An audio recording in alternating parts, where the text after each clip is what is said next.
Cousier, la plus petite commune d'Indre-et-Loire, 104 habitants à 17 km de Chinon et 3 de Fontevraud.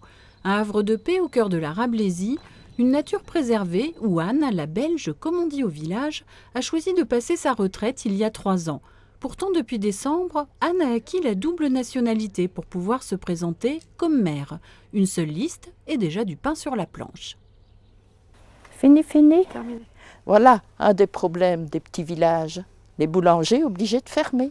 J'ai dans ma liste un jeune conseiller qui est le premier à avoir soulevé le problème du social.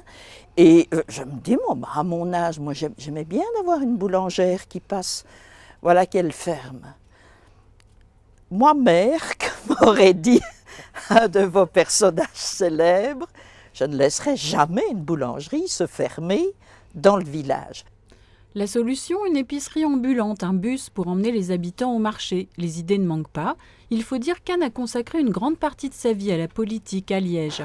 D'abord conservatrice des musées, chef de cabinet du ministre des Arts et Lettres, députée vice-présidente du conseil provincial de Liège, avec 80 conseillers.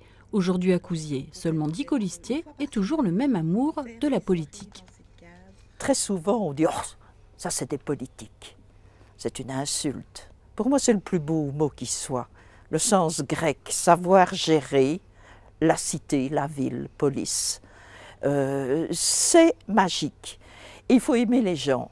Quand il y a une centaine de personnes dans un petit village qui sont très sympathiques, qui vous accueillent à bras ouverts, vous avez envie de partager. Vous avez un savoir-faire, autant qu'ils servent aux autres. Vivre ensemble, être solidaire, ne jamais laisser quelqu'un sur le bord du chemin. C'est le challenge que s'est donné Anne avec sa liste qui s'appelle tout simplement « Vivre ensemble à Cousier ».